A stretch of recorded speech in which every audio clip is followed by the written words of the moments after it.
Hey guys, welcome you all on my YouTube channel Learn with Concept by Archana Sharma। आप सब कैसे हैं? I hope you will be fine at your home with COVID-19। Now another lecture regarding the method teaching। ठीक है, तो अभी हमने बहुत सारे मेथड पढ़े पेडागॉजी ऑफ स्कूल सब्जेक्ट्स में। अभी नंबर है टीचिंग एड्स का, है ना। टीचिंग एड्स के बारे में हम थोड़ा डिटेल में जानने की कोशिश करेंगे कि इसकी नीड क्या है, इसकी इम्पोर्टेंस क्या है। ठीक है, आपके स्कूल में या प्रैक्टिस टीचिंग में जो आप टीचिंग एड्स यूज़ करते हैं उसकी रिक्वायरमेंट क्या है, किस तरीके से पर्पज़ है। तो now today I am going to start teaching aids. ठीक है, टीचिंग एड्स को हम हिंदी में शिक्षण सामग्री बोलते हैं। ओके, नाउ तो हमें टीचिंग एड्स में पढ़ना क्या क्या है, इस चीज़ को हम देख लेते हैं। टीचिंग एड्स थोड़ा सा समझ लीजिए, टीचिंग एड है क्या। टीचिंग एड एक तरीके का आप टूल बोल सकती हैं टीचिंग एड। ठीक है, आप एक तरीके का हेल्पर भी बोल सकती हैं। किसके लिए? टीचर के लिए। ठीक है, जो टीचिंग कर रहा है या जो फैसिलिटेटर है या ट्यूटर है तो उसकी जो हेल्प कर रहा है, एक तरीके का टूल भी कह सकती हैं। या दैट कैन एनी डिवाइस, कोई डिवाइस भी हो सकती है जो टीचिंग में हेल्प कर रहा है। किस लिए? उसकी टीचिंग को इफेक्टिव बनाने के लिए, उसके लर्निंग प्रोसेस, ताकि बच्चे का जो लर्निंग प्रोसेस हो वो काफ़ी इफेक्टिव हो। तो अभी हम देखते हैं टीचिंग एड्स में हमें क्या क्या पढ़ना है। डेफिनेशन पढ़नी है टीचिंग एड्स में, definition of teaching ads, importance of teaching ads, types of teaching ads, principle of teaching ads, characteristics पढ़नी है हमें, फिर मेरिट एंड डीमेरिट पढ़नी है, नीड भी पढ़नी है, तो नीड एंड इंपॉर्टेंस भी पढ़नी है। ठीक है, तो आपको पता है कि टीचिंग एड की रिक्वायरमेंट क्या है, टीचिंग एड की नीड क्या है। ये जो क्वेश्चन है वो काफ़ी इंपॉर्टेंट भी है। ठीक है, आपका लॉन्ग क्वेश्चन भी आता है, कभी कभी शॉर्ट क्वेश्चन भी आता है ना। और इसकी इंपॉर्टेंस क्या है आपके करिकुलम में या आपके टीचिंग में। तो now discuss in detail. Okay, ये तो हमारे कंटेंट थे कि हमने पढ़ना क्या क्या है। I start teaching add. ठीक है, तो हम सबसे पहले टीचिंग एड स्टार्ट करते हैं। टीचिंग एड का मतलब क्या है, मैंने आपको बताया था। तो teaching add is anything that helps teacher while teaching, it makes teaching for effective and interesting. मैंने आपको बताया कि टीचिंग एड कुछ भी हो सकता है जो टीचर की हेल्प करेगा उसकी टीचिंग को इफेक्टिव और इंटरेस्टिंग बनाने में। ठीक है, I repeat it again, teaching add कुछ भी हो सकता है, एनीथिंग एल्स। ठीक है, या एनीथिंग दैट हेल्प्स टीचर। ठीक है, टीचर को हेल्प करेगा उसकी टीचिंग को इफेक्टिव और इंटरेस्टिंग बनाने में। Now I hope you got it. ठीक है, नेक्स्ट है it is a tool used by the teachers, facilitators और ट्यूटर्स। ये एक तरीके का टूल है जो टीचर्स के द्वारा यूज़ किया जाता है, फैसिलेटर्स के द्वारा यूज़ किया जाता है और ट्यूटर्स के द्वारा उनकी टीचिंग को इंटरेस्टिंग और इफेक्टिव बनाने के लिए। नेक्स्ट है हमारा एन ऑब्जेक्ट। ये एक तरीके का ऑब्जेक्ट हो सकता है, सच एज अ बुक भी हो सकती है, पिक्चर भी हो सकती है, जो वो टीचिंग एड में यूज़ कर सकती है अपनी टीचिंग को इफेक्टिव बनाने के लिए। या मैंने डिवाइस भी बताया आपको, तो डिवाइस भी हो सकती है जो क्या कर सकती है डिवाइस में, जैसे डीवीडी हो गया या कंप्यूटर हो गया। ठीक है, इससे क्या होगी, उसकी जो टीचिंग लर्निंग प्रोसेस है या जो उसका क्लासरूम इंस्ट्रक्शन है वो काफ़ी इन्हेंस करेगा, काफ़ी इफेक्टिव करेगा। अगर हम किसी चीज़ को जनरली पढ़ाएंगे तो बच्चा वो चीज़ को कैरी करने में थोड़ा सा टाइम लगाएगा। ठीक है, वो प्रॉपर परमानेंट नहीं हो सकता है, उसका कॉन्सेप्ट भी क्लियर नहीं हो सकता है। लेकिन हाँ, उसी टॉपिक को या उसी प्लान को हम किसी टीचिंग एड के माध्यम से पढ़ाएंगे तो जो नॉलेज गेन करेगा बच्चा, रिटेन करेगा नॉलेज, वो परमानेंट रहेगा उसके माइंड में, क्योंकि वो चीज़ों को देख भी रहा है, सुन भी रहा है और फील भी कर रहा है। ठीक है, now the process of teaching learning depends on the different type of equipment available in the classroom. तो ये टीचिंग लर्निंग है, डिपेंड करती है, मतलब इसका जो प्रोसेस है वो डिपेंड करता है कि क्लासरूम में किस तरीके के इक्विपमेंट क्या है अवेलेबल है ना। हम उसी के अकॉर्डिंग टीचिंग एड भी प्रिपेयर कर सकते हैं। नेक्स्ट है there are many aids available these days like audio visual aids. ठीक है, ऑडियो एड्स हो गया, विजुअल एड्स हो गया और ऑडियो विजुअल एड्स भी हो गया। एग्जांपल्स देखा जाए तो फ्लैश कार्ड हो गया, चार्ट्स हो गए, पिक्चर्स हो गए, मैप हो गए, फ्लैक्स कार्ड्स भी हो गया है। तो ये तो था हमारा टीचिंग एड का थोड़ा सा इंट्रोडक्शन कि टीचिंग एड होता क्या है, ये क्या क्या हेल्प करता है टीचर के लिए। Now we come to the definition. हम दो डेफिनेशन भी रीड कर लेते हैं यहाँ पे। ठीक है, तो डेफिनेशन में क्या है देखिए, audio visual aids are any device. Audio visual एक according to Kinder S James के हिसाब से अगर हम देखेंगे तो किंडर जेम्स का ये कहना था कि टीचिंग ऑडियो विजुअल एड एक इस तरीके की डिवाइस है जो लर्निंग एक्सपीरियंस को बहुत ही कंक्रीट बनाती है, रियलिस्टिक बनाती है और मोर डायनामिक बनाती है।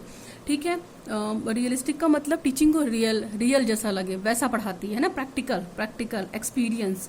और आप डायनामिक भी बोल सकते हो, डायनामिक इन द सेंस कि थोड़ा सा टाइम के अकॉर्डिंग है ना, अपने आप को मूव कराती है। तो ये उनके अकॉर्डिंग ये कहना है डेफिनेशन का। बाय बर्टन की बात करें तो उनका ये कहना है कि ऑडियो विजुअल एड्स आर दो सेंसरी ऑब्जेक्ट्स और इमेजेस। वो कहते हैं कि जो शिक्षण सामग्री है या जो ऑडियो विजुअल एड्स है एक तरीके का सेंसरी ऑब्जेक्ट है या सेंसरी इमेज है जो क्या करती है बच्चे के अंदर स्टिमुलेशन को जनरेट करती है और लर्निंग के लिए रेनफोर्स करती है ना। कुछ होती हैं चीजें इफेक्टिवली जो प्लान से रिलेटेड आपको मिल जाती हैं तो देख के आपके अंदर स्टिमुलस होने लगता है, फिर आप रिस्पॉन्ड करने लगते हो, इस तरीके की चीजें। ये था बर्डन के अकॉर्डिंग। नाउ जैसे मैं यहाँ पे फ्लेक्स चार्ट यूज किया था तो आपको पता है कि फ्लेक्स चार्ट्स क्या होता है, 2 डायमेंशनल चार्ट होता है, ठीक है। और ये काफी इफेक्टिव होता है, स्पेशली मैथ्स वगैरह में हम करते हैं या कहीं की डेटा गैदरिंग करते हैं जहाँ पे परसेंटेज वगैरह निकालना होता है। तो इस तरीके के हम पाई चार्ट बना लेते हैं, पिलर चार्ट बना लेते हैं ना। तो ये सब क्या करते हैं, बॉर कॉलम जो होता है वो बना लेते हैं। तो ये हेल्प करता है आपकी टीचिंग लर्निंग को इफेक्टिव बनाने में।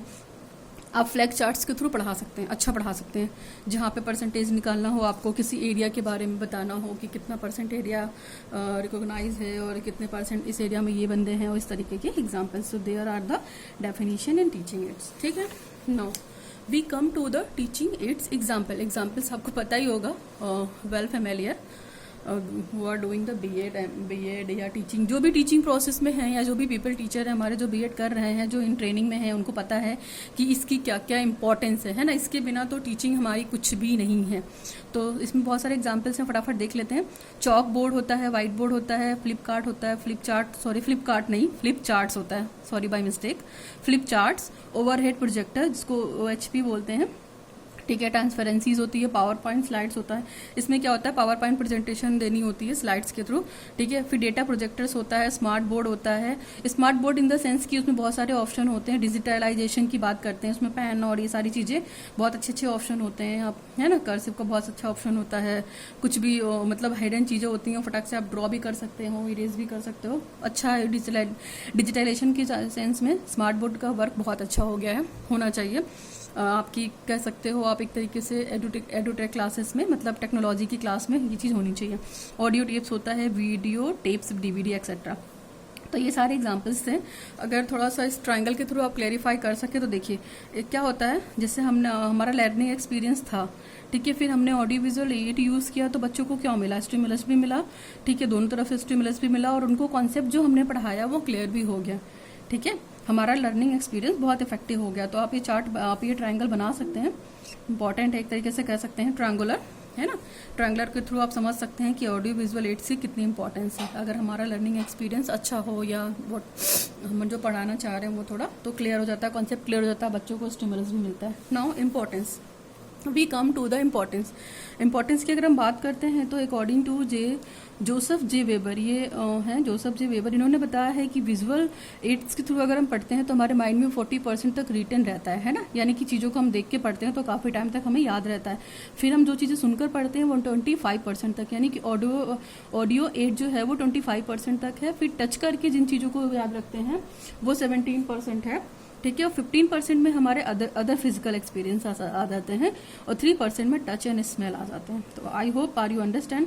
इंपॉर्टेंस की बात करते हैं तो इट मेक्स टीचिंग इंटरेस्टिंग हो जाती है क्योंकि बच्चे बहुत इंटरेस्ट लेके पढ़ते हैं, उनको नई नई चीज़ें और टीचिंग मटेरियल देखने को मिलता है ना, जिससे वो टॉपिक के लिए मोटिवेट हो जाते हैं। नाउ मोटिवेशन भी मिलता है, बताया मैंने। अंडरस्टैंडिंग लेवल उनकी बहुत अच्छी हो जाती है क्योंकि उनको पता है वो चीज़ों को देख कर फिर सुनकर और समझ कर पढ़ रहे हैं ना। तो देख भी रहे हैं, टीचर बोल भी रहा है और वो समझ भी रहे हैं, तो उनका अंडरस्टैंडिंग लेवल भी बहुत अच्छा हो जाता है। फिर इससे बोर नहीं होते हैं। अगर थोड़ा लेक्चर लंबा भी हो गया तो बच्चे इससे बोर फील नहीं करते हैं। अगर हम खाली केवल लेक्चर माध्यम के से पढ़ा दें, ब्लैक बोर्ड का यूज़ ना करें, बुक का यूज़ ना करें, चौक का यूज़ ना करें, तो क्या होगा, वो क्लास बोरिंग लगने लगती है, बच्चे भी थोड़े टाइम के बाद बोर हो जाते हैं।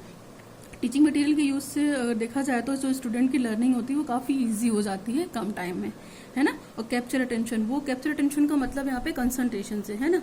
उनका जो कंसंट्रेशन है वो कहाँ बना रहता है, ब्लैक बोर्ड पर बना रहता है, बजाय वो इधर उधर देखने से या बातचीत करने से। तो उनका कंसंट्रेशन भी इंक्रीज करता है। ये तो रहा इंपॉर्टेंस। नाउ नीड क्या है, नीड पता है आपको कि इसकी बहुत बड़ी नीड है आपकी टीचिंग को इफेक्टिव बनाने के लिए। तो proper use of teaching aids help to retain more concept permanently. जो टीचिंग एड का जो प्रॉपर यूज है अगर हम देखा जाए तो वो किस में हेल्प करता है, जो बच्चा सीख रहा है उसके कॉन्सेप्ट को परमानेंट कर देता है। क्योंकि मैंने बोला ना, बच्चा देख भी रहा है, सुन भी रहा है, समझ भी रहा है, तो इससे क्या होगी, उसका कॉन्सेप्ट ऑटोमेटिक परमानेंट हो जाएगा, है ना, बजाय नॉन टीचिंग मटेरियल एड के। अगर हम बिना टीचिंग मटेरियल एड के पढ़ा रहे हैं तो उसके कंपेरिजन में। Now student can learn better student can learn better when they are motivated properly through the different teaching aid. तो स्टूडेंट क्या करते हैं, बहुत अच्छा सीखते हैं, ठीक है, और बहुत प्रॉपर क्या कहते हैं, मोटिवेटेड होते हैं। किस लिए? अगर डिफरेंट डिफरेंट तरीके की टीचिंग एड से आप पढ़ाएंगे, उनको पता है कि हाँ ये टीचर बहुत अच्छा टीचिंग मटेरियल एड यूज करता है, इनकी क्लास बहुत अच्छी होगी, तो बहुत मोटिवेटेड भी रहते हैं आपकी क्लास को अटेंड करने के लिए, बंक भी नहीं करेंगे। और वो उनके दिमाग में ये रहेगा ना कि ये मैम तो बहुत सारा टीचिंग एड लेकर आती हैं अच्छा वाला, तो इनकी क्लास अच्छी होगी और जो हम पढ़ते हैं हमें बेटर समझ में आता है, ठीक है। तो teaching ads develop the proper image when the student see here touch. Teaching add क्या करता है, उनके अंदर प्रॉपर इमेजेस भी डेवलप कराता है, जिस चीज़ को वो देखते हैं, सुनते हैं, टेस्ट करते हैं, स्मेल करते हैं प्रॉपरली, है ना। जैसे हम कोई टॉपिक डेमो देकर पढ़ा रहे हैं, तो चौक का डेमो दिया तो चौक बताई, फिर फ्रूट पढ़ाया तो फ्रूट का डेमो दिया, है ना। हार्ट पढ़ाया तो हार्ट का डेमोस्ट्रेशन दिया हमने, चार्ट बना लिया, थर्मोकोल का मॉडल बना लिया, इस तरीके की चीज़ें कर ली। तो बच्चे क्या करते हैं, उन सब चीज़ों को देख के, टच करके, फील करके बहुत अच्छी इमेज बना लेते हैं अपने माइंड में, ताकि वो चीज़ें उनके दिमाग में परमानेंट फिट हो जाती हैं, उन्हें तो दोबारा समझने में उस टॉपिक में प्रॉब्लम नहीं होती है। नेक्स्ट है हमारा teaching ads provide the complete example for the conceptual thinking. Conceptual thinking, देखिए आपका कॉन्सेप्ट क्लियर होगा तो आप किसी भी टॉपिक पे लिख सकते हैं, चाहे वो आप हिंदी में लिखिए, चाहे वो आप इंग्लिश में लिखिए। लेकिन अगर आपका कॉन्सेप्ट ही क्लियर नहीं है तो आप किसी भी मीडियम में लिखने के लिए परफेक्ट नहीं हो सकते हैं। तो जब भी पढ़िए कॉन्सेप्ट के साथ पढ़िए। कोई भी चीज़ अगर आप कॉन्सेप्ट के साथ पढ़ते हैं तो गलतियां होने के चांसेस बहुत कम रहते हैं। अगर आपने वर्बल कॉन्सेप्ट अच्छे से क्लियर कर लिया, चीज़ों को, वर्ड्स को ही समझ लिया और उसका मेन मोटो समझ लिया कि कॉन्सेप्ट ये होता है, कॉन्सेप्ट क्लियर है, तो आपको लिखने में कोई दिक्कत नहीं आएगी। Now the teacher aids creates the environment of interest for the student. Teacher aid जो होता है टीचर्स का, वो क्या करता है, क्लास का एनवायरनमेंट बहुत इंटरेस्टिंग बना लेता है बच्चों को पढ़ने के लिए। बच्चे बहुत क्यूरियस होते हैं कि हाँ मुझे ये पढ़ना है, क्योंकि बहुत अच्छा टीचिंग एड मैम लेकर आएंगे। आप 1-2 दिन लेकर जाइए टीचिंग एड क्लास में, फिर इस चीज़ को खुद ऑब्जर्व करेंगे आप कि बच्चे बहुत खुशी खुशी आपकी क्लास अटेंड कर रहे हैं, बहुत इंटरेस्टिंग भी है, उनके लिए मोटिवेटेड भी है। Teaching aid provide the direct experience to the student. उस टीचिंग एड से वो लोग क्या करते हैं कि डायरेक्टली नॉलेज भी लेते हैं, क्योंकि वो देख रहे हैं ना, और टीचर बोल रहा है तो समझ भी रहे हैं, सुन भी रहे हैं, इस तरीके से। तो पूरे तरीके से अपने आप को वो इन्वॉल्व कर लेते हैं किसमें, आपकी लर्निंग में या आपकी क्लास में।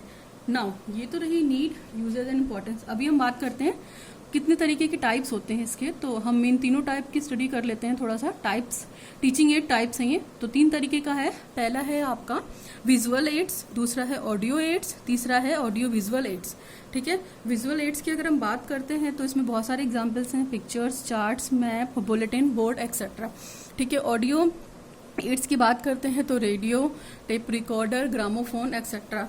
ऑडियो विजुअल की बात करते हैं तो TV, film projector, film strips etcetera. अगर हम टाइप्स की बात करते हैं तो मैंने बताया visual, audio aids, audio visual aids. तो ऑडियो विजुअल एड्स में टेप हो गया, रेडियो हो गया, टेप रिकॉर्डर हो गया, ग्रामोफोन हो गया एक्सेट्रा। ऑडियो विजुअल की बात करते हैं तो इसमें TV, film projector, film strip etcetera. Visual aids क्या होते हैं हम ये देखते हैं थोड़ा। देखिए विजुअल एड्स वो एड्स होता है जिन्हें हम अपनी आंखों के थ्रू देख सकते हैं ना, aids that are we can see with our eyes, है ना, that may be called as the visual aids. तो इसके एग्जांपल्स पिक्चर चार्ट्स हो गया, मैप हो गया, फ्लैश कार्ड हो गया, फ्लैक्स कार्ड हो गया, bulletin board, chalk board, white board etcetera. Now audio aids की बात करते हैं तो audio aids that can hear only in audio aid, है ना। ऑडियो एड को हम केवल सुन सकते हैं, ऑडियो का मतलब वॉइस को सुन सकते हैं। तो इसमें रेडियो मिल गया आपका, रेडियो में कुछ चीज़ें रिकॉर्ड रहती हैं, प्रोग्राम वो क्या कहते हैं, प्रोग्राम रहता है, तो है ना, तो वो सारी चीज़ें आप सुन, जैसे रेडियो की बात करते हैं तो रेडियो में क्या सिर्फ सुनते हैं ना, जो बोलता है वो दिखता तो है नहीं, सिर्फ उसकी आवाज़ सुनाई देती है। तो रेडियो हो गया, टेप रिकॉर्डर हो गया। टेप रिकॉर्डर में आप कुछ भी रिकॉर्ड करके रख सकती हैं, कोई भी लेक्चर फिर बाद में आप सुन सकती हैं उसको अच्छा करने के लिए, ग्रामोफोन एक्सेट्रा। ये तो हो गया आपके विजुअल और ऑडियो। ऑडियो विजुअल में क्या बात करते हैं, तो ऑडियो विजुअल में जाहिर सी बात है कि जो हम देख भी सकते हैं, सुन भी सकते हैं। The aids that is both visual और audio means we can see and hear at the same time। Same time पे जिस चीज़ को हम सुन सकते हैं, देख सकते हैं, वो हमारी ऑडियो विजुअल एड की कैटेगरी में आ जाएगा। इसका एग्जांपल टेलीविजन हो गया आपका, है ना, TV, film projector, film strips etcetera. तो आई थिंक आपको ये टाइप्स क्लियर हो गए होंगे। ये टाइप्स डिटेल में भी हैं आपके सिलेबस में, बट ये टीचिंग एड की इंपॉर्टेंस और नीड ज़्यादा थी तो मैंने ये क्लियर कर दिया। तीनों टाइप्स आप अच्छे से क्लियर कर लीजिएगा, देख लीजिएगा। कुछ दिक्कत होगा तो आप मुझे कमेंट सेक्शन में कमेंट करिएगा और बताइएगा, मैं आपके डाउट्स को क्लियर करने की पूरी कोशिश करूँगी। नाउ कैरेक्टरिस्टिक्स की बात करते हैं तो आपको मैंने बताया it should be relevant. Relevant से मतलब यहाँ पे ये है कि जो भी आप टीचिंग मटेरियल पढ़ा रही हैं या मतलब प्रिपेयर कर रही हैं, तो आप ये ध्यान रखिए कि आपका जो टॉपिक है उससे रिलेटेड हो, है ना। जैसे आप पढ़ा रही हो रिस्पायरेटरी सिस्टम और आप मॉडल बना रही हो हार्ट का, तो ये नहीं हो सकता है ना। इस तरीके से बच्चे कंफ्यूज होंगे, आप भी डिस्ट्रैक्ट होंगे, तो ये सारी चीज़ें नहीं होनी चाहिए। तो यानी कि जो भी आपका मटेरियल टीचिंग एड है, आप इस बात का ध्यान दीजिए कि वो अप्रोप्रिएट हो, रिलीवेंट हो आपके टॉपिक से, आपके लेसन प्लान से, ठीक। यानी कि जो आप लेसन प्लान में बना रही हैं उससे रिलेवेंट आपका वो हो, टीचिंग मटेरियल एड हो, और उसी से रिलेटेड टर्म्स भी हो, उसी से रिलेटेड चार्ट पेपर भी हो, मॉडल भी हो, जो भी आप टीचिंग मटेरियल एड बनाना चाहती हैं, ठीक। It should be useful and effective, वो अच्छा होना चाहिए और इफेक्टिव होना चाहिए, है ना, ठीक। Large enough to be seen by the all student. आपको देखिए टीचिंग मटेरियल ऐसा नहीं बनाना है कि मतलब बहुत छोटा सा बने तो पूरी क्लास को दिख नहीं रहा है ना। आपको पूरी क्लास के बच्चों को कवर करके चलना होता है, तो आप इस चीज़ को भी ध्यान दीजिएगा कि हमारी क्लास की स्ट्रेंथ कितनी है, 35 है, 50 है, तो आपको चार्ट पेपर या मॉडल उन्हीं क्लास के इंटरेस्ट के अकॉर्डिंग बनाना चाहिए, ताकि पूरी क्लास को वो विजिबल हो, दिखाई दे। जो आप उस पर लिख रही हैं कॉन्सेप्ट या फुट नोट या उसके बारे में, डायग्राम के बारे में बता रही हूँ, तो चीज़ें प्रॉपर बोल्ड लिखी हुई है ना, ताकि पढ़ने में बच्चों को आए, विजिबल हो, बोल्ड हो। नाउ अपग्रेड एंड अपडेटेड, जो भी टॉपिक आपको पढ़ाना है, तो आप जो अपना टीचिंग मटेरियल प्रिपेयर कर रही हैं, आप ध्यान रखिए कि उसको अपग्रेड भी करिए। अगर उस टॉपिक से रिलेटेड नई डिस्कवरी या रिसेंट नॉलेज कुछ मिली है आपको, तो उसको अपडेट भी करिए, है ना, तभी आपका टीचिंग एड इफेक्टिव होगा। और आप ये भी ध्यान रखिए कि आप किस मेंटल लेवल के स्टूडेंट को पढ़ा रही हैं, है ना, तो आप स्टूडेंट्स के मेंटल लेवल एक्टिविटी को भी देख सकती हैं। नेक्स्ट है कैपेबल ऑफ एक्सप्लेनिंग कॉन्सेप्ट। और टीचिंग एड में जो भी आपने यूज़ किया है, किसी भी चीज़ का मॉडल बनाया है, तो उस मॉडल का एक्सप्लेनेशन की तैयारी आप अपने आप घर पे पहले से कर लीजिए, या क्लास में जाने से पहले कर लीजिए कि हाँ आप ये इस चीज़ के बारे में बच्चों को एक्सप्लेन करेंगे, और अफोर्डेबल भी हो, बहुत ज़्यादा कॉस्टली ना हो, ताकि आपके बजट में भी रहे, है ना, तो आप इजीली पढ़ा भी सकते हो। नो प्रिंसिपल की बात करते हैं। प्रिंसिपल्स भी हैं इसके, तो प्रिंसिपल में 5-6 प्रिंसिपल हैं, आप देख लीजिए। पहला प्रिंसिपल है आपका प्रिंसिपल ऑफ सिलेक्शन, नंबर 2 है principle of preparation, principle of presentation, principle of physical control, principle of response, principle of evaluation. तो प्रिंसिपल ऑफ सिलेक्शन में क्या है, प्रिंसिपल ऑफ सिलेक्शन में ये है कि जो भी टॉपिक या जो भी लेसन प्लान आपको पढ़ाना है, आप उससे रिलेटेड अपने टीचिंग एड को प्रिपेयर करेंगे, ठीक है। ओके, सिलेक्शन का मतलब वही सारी चीज़ें देखनी है आपको कि बहुत विजिबल हो, और बहुत बड़ा भी ना हो कि आप कैरी ना कर पाएँ, बहुत छोटा भी ना हो कि स्टूडेंट देख ना पाएँ, तो आपको उसी के हिसाब से बनाना है और अपने टॉपिक से रिलेवेंट करके बनाना है, ठीक। जब आप अपना टीचिंग मटेरियल प्रिपेयर कर वो सेलेक्ट कर लें टॉपिक से रिलेटेड या रिलेवेंट, उसके बाद आप उसकी प्रिपरेशन कर लें अच्छे से कि हाँ हमें स्टेप बाय स्टेप बढ़ाना है और उसको सेटअप कैसे करना है ना। प्रिपरेशन इन द सेंस कि जैसे आप ऑडियो विजुअल एड पढ़ाना चाह रही हैं, आप audio visual ads teaching material use कर रही हैं, जैसे पावर पॉइंट प्रेजेंटेशन दे रही हैं, तो आप इस चीज़ का ध्यान रखिए कि जो चीज़ विजुअल हो रही है उसी के साथ आपकी ऑडियो मैच करें, है ना, यानी कि आपकी जो पिक्चर दिख रही है आप उसी से रिलेटेड कुछ बोलें, जो भी बोल रही हैं आप बोलना चाहती हैं। ऐसा ना हो कि पिक्चर किसी और चीज़ की दिख रही है और आप एक्सप्लेनेशन किसी और चीज़ का देख रही हैं, तो आप प्रिपरेशन में इन सब बातों का भी ध्यान दे सकती हैं। नंबर 3 है प्रेजेंटेशन। जब आपका प्रिपरेशन हो जाए तो उसके बाद आप टॉपिक को कैसे प्रेजेंट करेंगे कम से कम टाइम में, ठीक है, और more effective and more useful and more learnful, है ना, लर्निंग भी होनी चाहिए, ताकि आप प्रेजेंटेशन उसकी अच्छे से कीजिए, ठीक। फिर इसके बाद है principle of physical control. Physical control का मतलब है कि आपको उस ऑडियो विजुअल टीचिंग एड्स को यूज करने में कितने लोगों की जरूरत पड़ रही है, तो आप उसको पहले से ही सेटअप बना दीजिए, है ना। अगर आप पीपीटी से पढ़ा रही हैं, तो आप अगर लैपटॉप में अपना पेन ड्राइव लगाया है या कहीं भी लगाया है, कंप्यूटर में लगाया है, तो उसको ऑपरेट करने के लिए किसी को वहाँ पे बिठा दीजिए, और क्या कहते हैं क्लास के हिसाब से आपका प्रेजेंटेशन होना चाहिए, है ना। क्लास में जितने भी इक्विपमेंट वगैरह हैं वो थोड़ा सा कंट्रोल में होने चाहिए, जैसे सिटिंग अरेंजमेंट कंट्रोल में होना चाहिए, सिस्टमेटिक वे में होना चाहिए, इस तरीके की चीज़ें। रिस्पॉन्स, आपका पीपीटी या आपका टीचिंग मटेरियल एड ऐसा होना चाहिए कि बच्चे रिस्पॉन्स करें उसको देख के फटाफट, जिससे उन्हें समझ में आ गया तो दे आर मोटिवेटेड, है ना। क्लास मोटिवेटेड होती है तो बच्चे बहुत खुश होते हैं, तो आपको भी पता चलता है कि हाँ इन चीज़ को समझ में आ रहा है। इसके बाद है इवैल्यूएशन। तो आपको हर चीज़, कोई भी एग्जाम लेते हैं या कंडक्ट कराते हैं, हम कुछ भी नया मेथड अप्लाई करते हैं तो लास्ट में उसका इवैल्यूएशन करते हैं।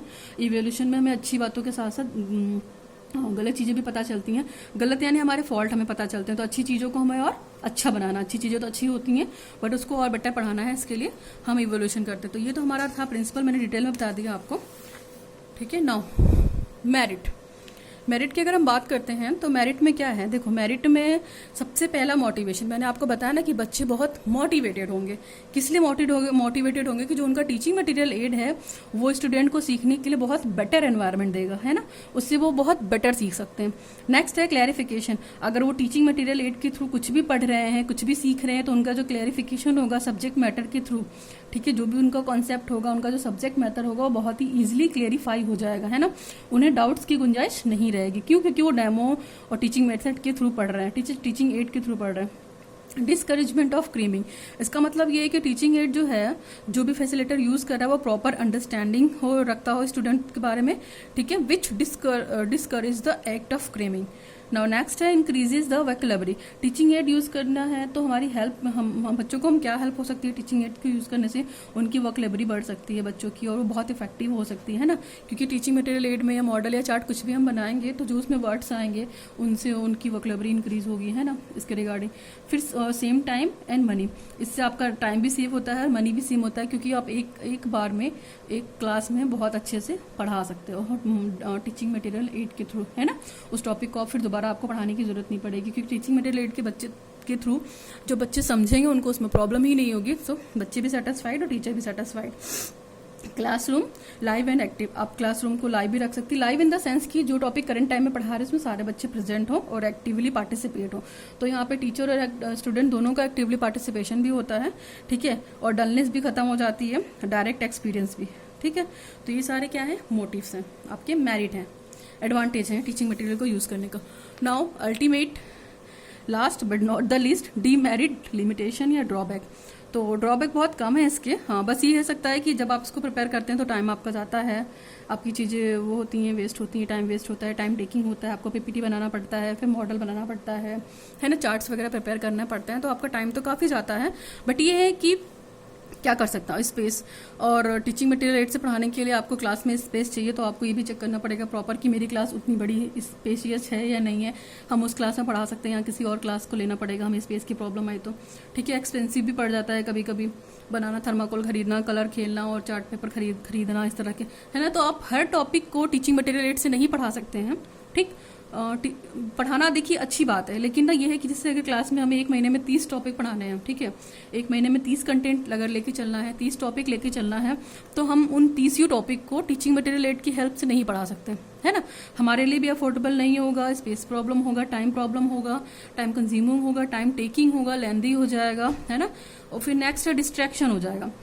डिस्ट्रैक्शन इन द सेंस कि हम जो पढ़ाना चाह रहे हैं तो हम केवल मॉडल बनाने में रह जाएंगे, टीचिंग मटेरियल एड में पढ़ा रह जाएंगे, और जो प्रॉपर बच्चों को एक्सप्लेनेशन देना चाह रहे हैं तो वो हम नहीं कर पाएंगे, ठीक है, तो इस चीज़ का भी ध्यान देना है। लास्ट है टेक्निकल प्रॉब्लम, टेक्निकल प्रॉब्लम को भी देखना पड़ता है कि क्लास का सेटअप टेक्निकल कैसा है, प्रॉपर लाइट है या नहीं है, ठीक है, system audio visual add proper चल रहा है या नहीं चल रहा है, तो ये सब चीज़ें भी देखनी पड़ती हैं। तो that is more about the teaching methods, teaching aids, ठीक है, तो टीचिंग एड के बारे में मैंने पढ़ा दिया। If you like my video please like share subscribe, learn with concept by Archana Vishwakarma, ठीक है। आपको अगर इसमें कुछ भी प्रॉब्लम है तो you can ask me. I hope ये लेक्चर आपको क्लियर हुआ होगा, मैं बहुत मेहनत से पढ़ाने की कोशिश कर रही हूँ कि आपके डाउट्स को क्लियर हो। थैंक यू टुडेज, आज के लिए बस इतना ही।